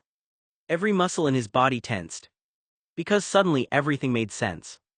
The suspicious silence. The unusual lack of pranks this week. The fact that Julian had been unusually cheerful yesterday. The malignant, clever, evil, plotting idiot had been planning this. The shampoo. The conditioner. One of them. Maybe both. Micah looked at himself again. Pink. Unbelievably pink. His eye twitched. Oh, you're dead. The words emerged calmly. Dangerously calm. The calm of someone approaching a psychological breaking point. Micah threw open the bathroom door. Hard. The door slammed against the wall with enough force to rattle nearby picture frames. He marched into the hallway. Still damp. Still furious. Still pink. Each step became heavier. Faster. Angrier. By the time he reached the stairs, he was practically stomping. Julian. No response. Micah descended the staircase. Julian. Still nothing. Which somehow made everything worse. Because now Julian was hiding. The coward. The criminal. The domestic terrorist. Micah stormed through the living room. No Julian. Dining room. No Julian. Kitchen. Empty. Micah's eye twitched again. The silence felt deliberate. Like Julian knew exactly what was happening. Like he was somewhere nearby, laughing himself unconscious. Get out here. Nothing. Then. A noise. A tiny noise. A snort. From somewhere near the family room. Micah's head snapped toward the sound. Slowly. Dangerously. Like a predator locating prey. He followed the noise. Step. Step. Step. Then he saw him. Julian was attempting to hide behind the couch. Attempting. Because he was 6 feet tall and absolutely terrible at hiding. Only half of his body was concealed. His shoulders were shaking. Micah narrowed his eyes. Julian's face slowly appeared above the couch. One look at Micah's hair was all it took. Julian immediately doubled over laughing. Not chuckling. Not giggling. Full-body laughter. The kind that made breathing difficult. The kind that left tears in your eyes. Julian practically collapsed onto the furniture. Micah stood there. Pink. Furious. Murderous. Julian pointed at him. Then laughed harder. You. Laughter. Oh my God. More laughter. The color actually worked. At that point, Micah grabbed a throw pillow and launched it across the room. It struck Julian directly in the face. Unfortunately, that only made him laugh more. Well, if it isn't Queen Poppy, Julian snickered. When is Branch picking you up for your little troll date? Micah's expression tightened. He knew exactly what Julian was doing, mocking him for being different, for not fitting into the image Julian had of him. Very funny, Micah muttered, trying to walk past him. Julian stepped aside, still wearing that smug grin. What? I'm just asking, you two look like you'd make a cute little troll couple. Micah rolled his eyes, but the embarrassment was already settling heavily in his chest. Grow up, Julian. Julian laughed under his breath. There's my Queen Poppy. Micah scowled. You look like a strawberry poppy. Another pillow. Direct hit. Julian wheezed. You look like a warning label. Third pillow. Julian rolled off the couch. Still laughing. Micah advanced. You dyed my hair. Julian nodded. Laughing. You still have a date. Julian nodded again. Still laughing. You planned this. Another nod. At least he wasn't denying it. Why? Julian opened his mouth. Paused. Looked at the pink hair. Then immediately lost control again. Micah genuinely considered homicide. A jury would understand. A jury would absolutely understand. Because somewhere beneath the fury and humiliation, one thought continued screaming inside his head. Tim would see this. Everyone would see this. And Julian. Julian had done it on purpose. The worst part. As Julian finally looked up from the floor, tears of laughter in his eyes, Micah noticed something strange. For just a second. Just a brief second. Julian's smile slipped. Only slightly. Almost imperceptibly. His gaze lingered. Not on the pink hair. On Micah. Then it disappeared. The laughter returned. The grin returned. The prankster returned. But the moment stayed with Micah. Because suddenly he wasn't entirely sure this prank had only been about embarrassment. And that realization was almost as alarming as the hair itself.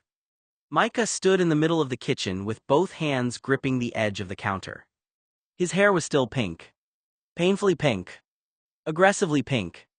The kind of pink that seemed to glow under normal lighting. Across the room, Julian remained on the couch, still recovering from his latest laughing fit. Every few seconds, another chuckle escaped him. Micah wanted to throw something. Preferably something heavy. Instead, he grabbed his new camera to take a few snapshots of the pink troll in his living room. The replacement had cost more money than he wanted to think about after Julian's last prank had resulted in the destruction of the previous one. Micah stared at Tim's contact information. This was humiliating. He'd been looking forward to tonight. A normal dinner. A normal conversation. A normal evening. Instead, he looked like a malfunctioning cartoon character. Julian made another choking noise from the couch. Micah pointed at him. If you make one more sound, I swear I'll bury you in the backyard. Julian immediately bit his lip. The effort lasted approximately 2 seconds. Then he started laughing again. Micah hit the call button. The phone rang twice before Tim answered. Hey Micah. Tim sounded cheerful. That somehow made this worse. Micah closed his eyes. Hi. A pause. Tim immediately heard something in his voice. Uh-oh. What? That was an oh hi. Micah sighed. Tim. Another pause. How bad is it? It's pretty bad. Julian snorted from the living room. Tim heard it. Was that Julian? Unfortunately. Tim laughed softly. Okay, now I'm concerned. Micah rubbed his forehead.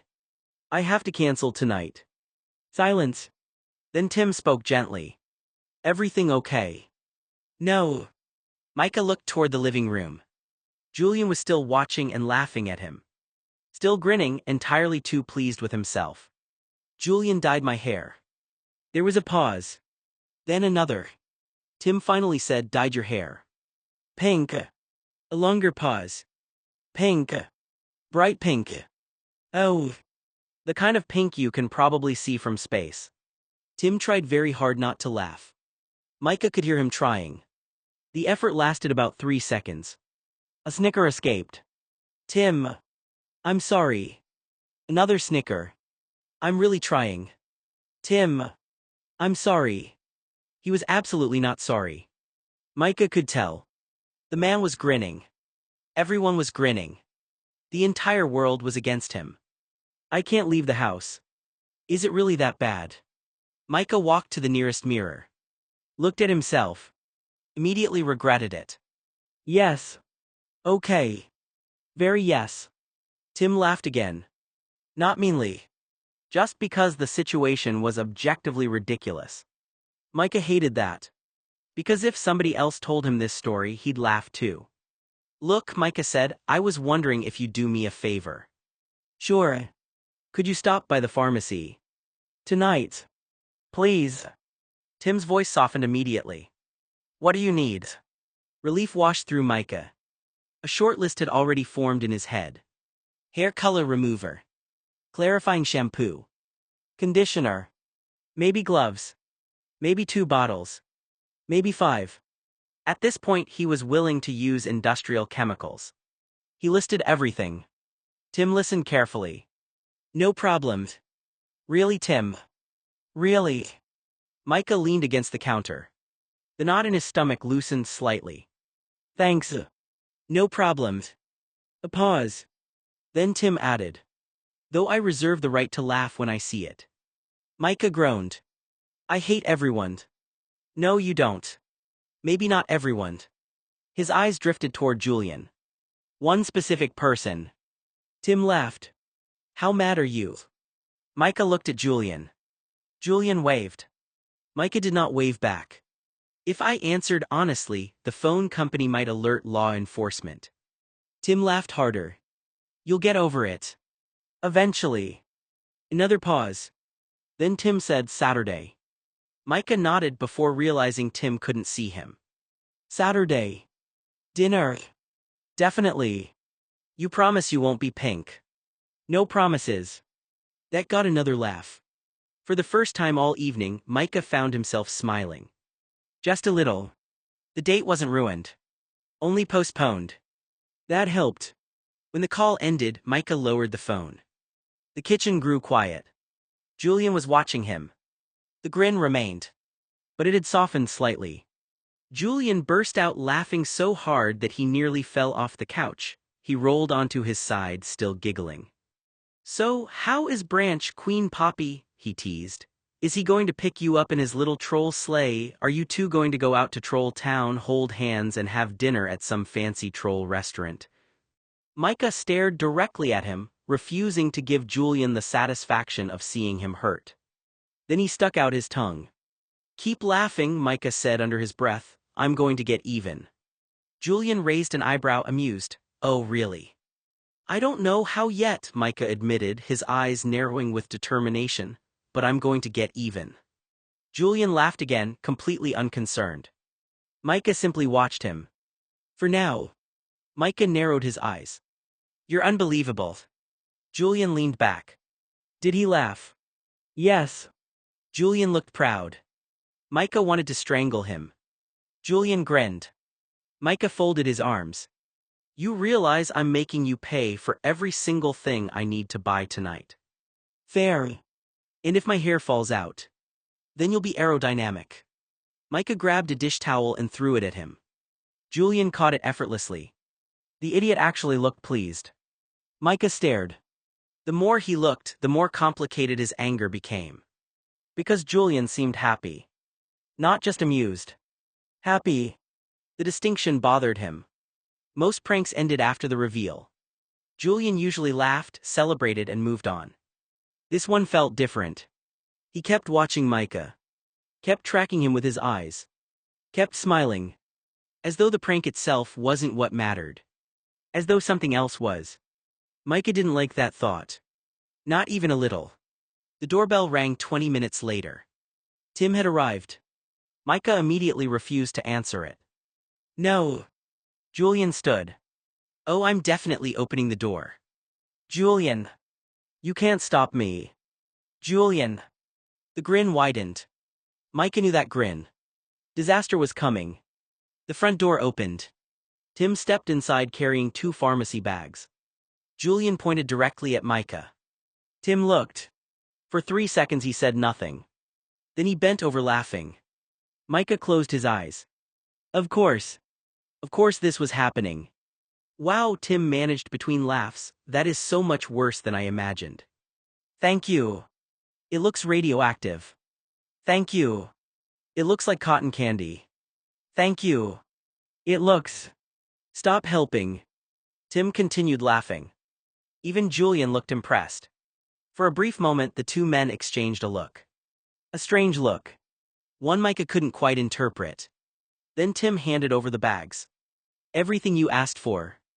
Micah accepted them immediately. You are officially my favorite person. Julian pointed at himself. What about me? Micah stared at him. You're lucky we're not in a medieval society. Why? Because I'd challenge you to a joust. Tim nearly dropped one of the bags, laughing. Julian looked delighted. And somehow, despite everything, despite the humiliation, despite the ruined evening, despite the bright pink hair that would probably haunt him for years, Micah found himself laughing too. Just a little. Which was unfortunate. Because it meant Julian was probably going to survive the night after all. Saturday arrived with a kind of uneasy calm.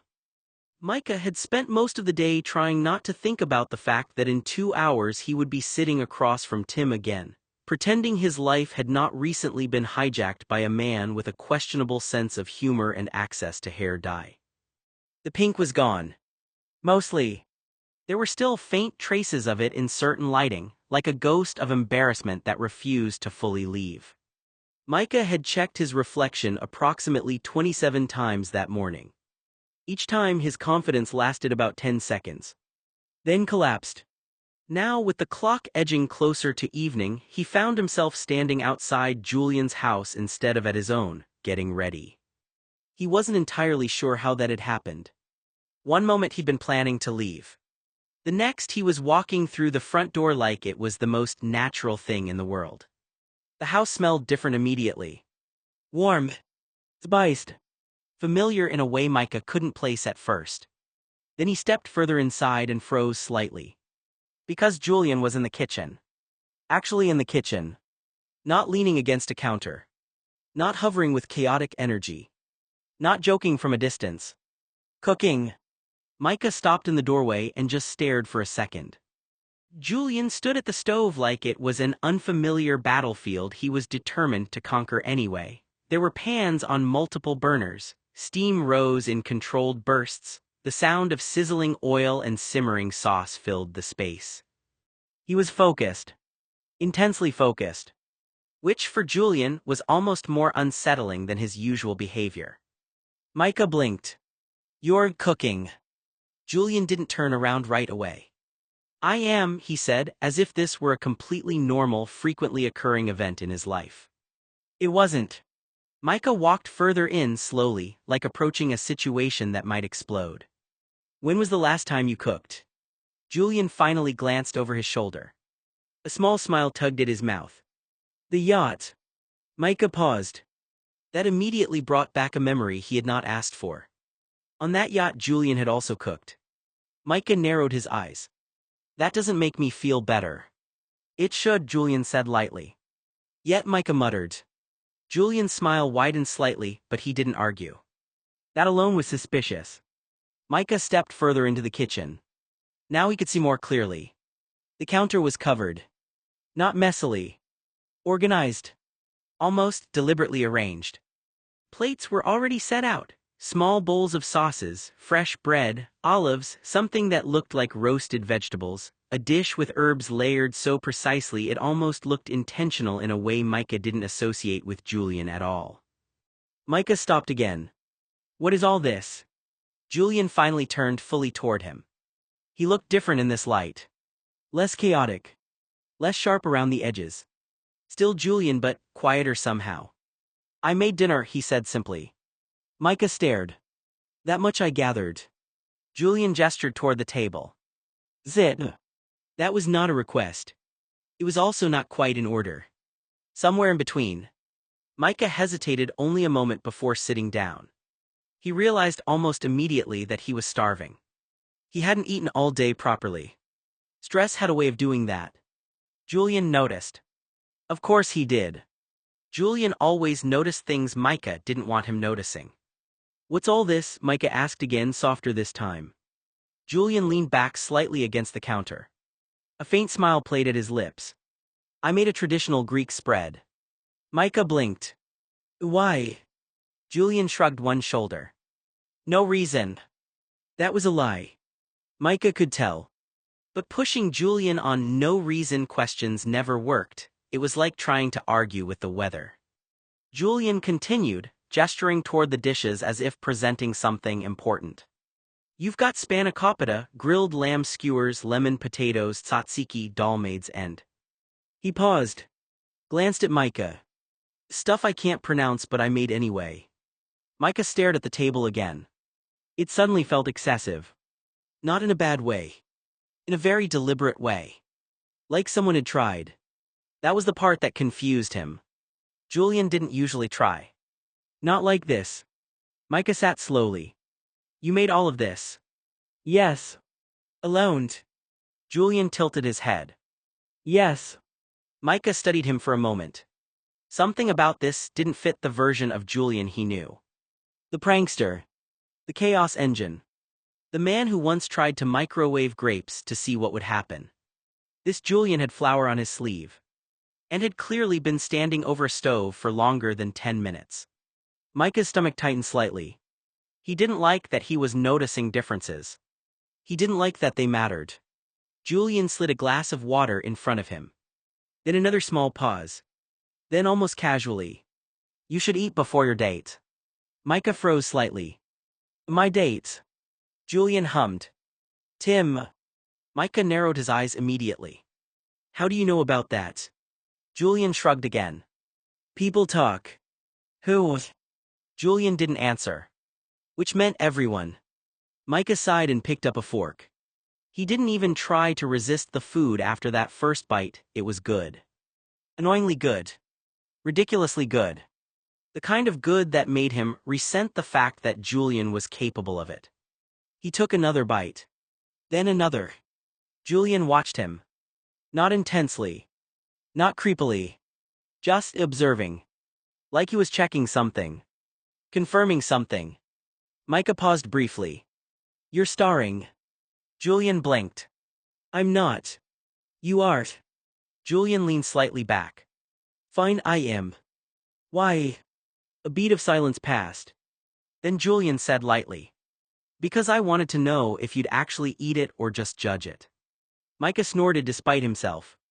I'm eating it. I see that. Micah gestured vaguely with his fork. This is really good. Julian's expression flickered. Just for a second. Something softer underneath the humor. Then it was gone again. Yeah, Julian said, I know. Micah rolled his eyes. Of course you do.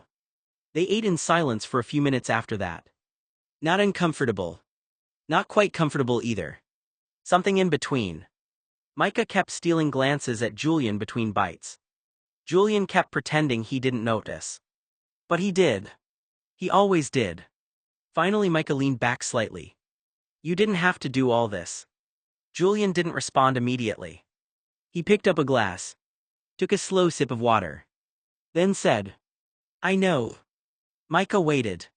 Julian continued, quieter now. You didn't eat earlier. Micah blinked. How do you know that? Julian looked at him. Just looked. No smile this time.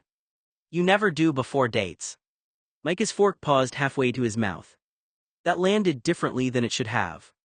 He frowned slightly. That's not. It is, Julian interrupted gently. Not rude. Just certain. Micah didn't respond right away. He went back to eating instead. Slower now. More thoughtful. Julian leaned back in his chair. The kitchen was warm. The food was still steaming. Somewhere in the house, a clock ticked steadily toward evening. Micah eventually spoke again. You're being weird. Julian smiled faintly. That's not new.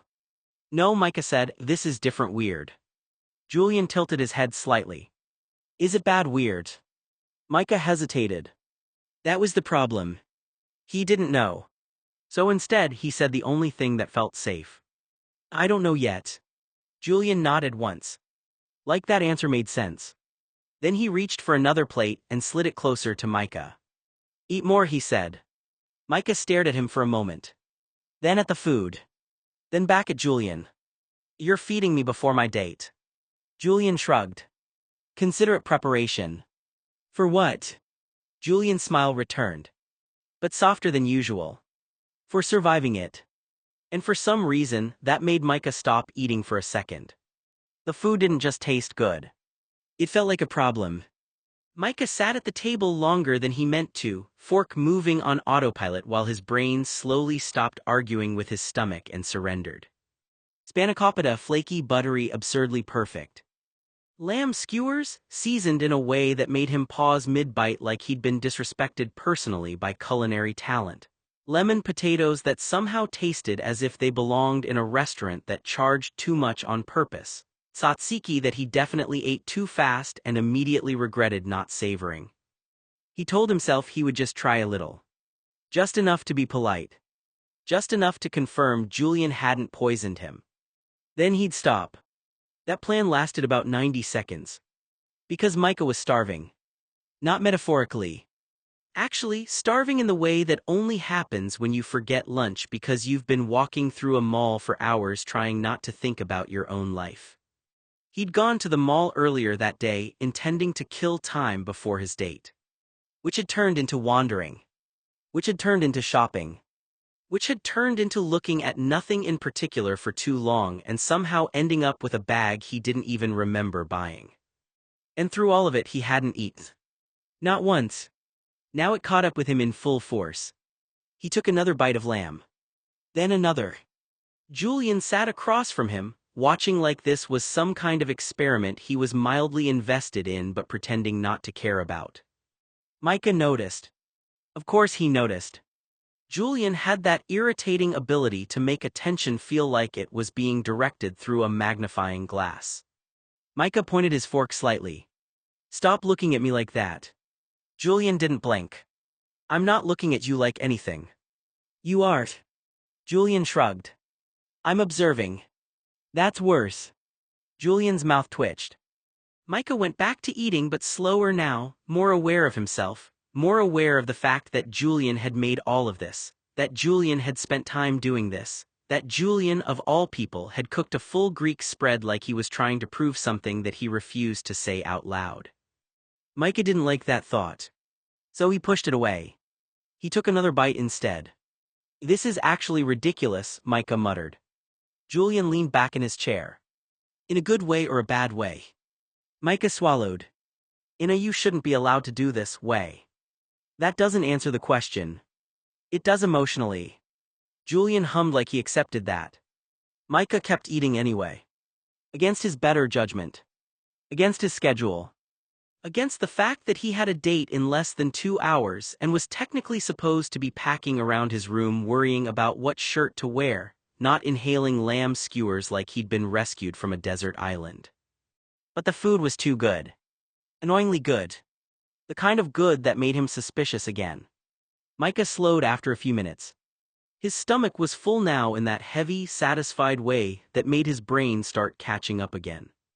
That was when he noticed the clock. And reality returned. "Shit." Julian looked up. Micah pushed his chair back slightly. "I lost track of time." Julian didn't respond immediately. Just watched him. Micah stood. "I have to get ready." Julian's eyes flicked up and down once. "Yeah." That single word landed strangely. Micah grabbed his plate to take it toward the sink, then stopped himself halfway. Julian was already reaching for it.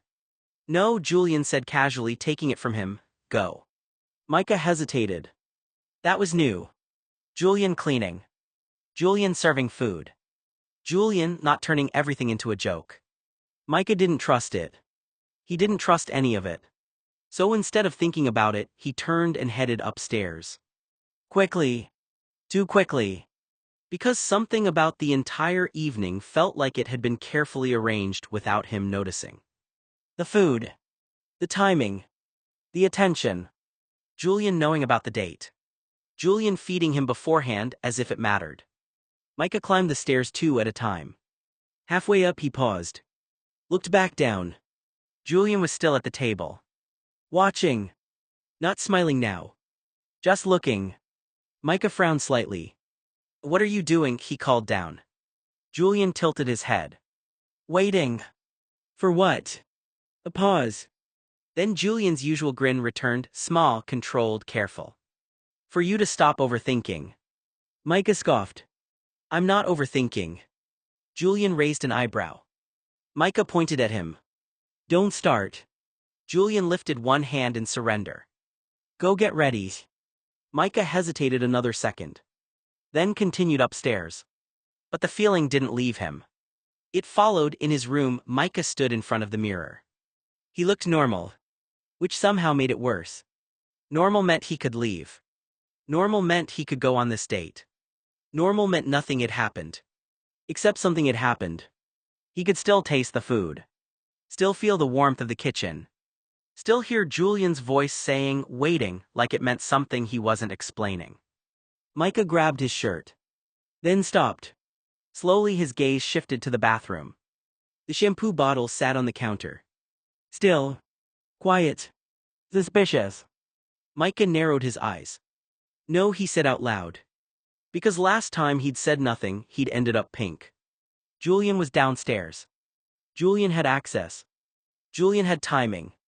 Julian had motives he refused to explain. Micah crossed his arms. "I'm not showering," he muttered. That was the conclusion. No shower. No water. No shampoo. No risk. He changed his shirt quickly. Checked his hair again. Then again. Then again. Still fine. Still normal. Still not pink good. He exhaled slowly. Then paused. I'm not touching my hair either, he added, as if declaring it out loud would make it safer. He backed away from the mirror as it had betrayed him. Downstairs, Julian was still there. Micah could feel it. Waiting. Watching. And Micah hated how certain he was that something else was coming. Because Julian didn't do nice or behave nicely.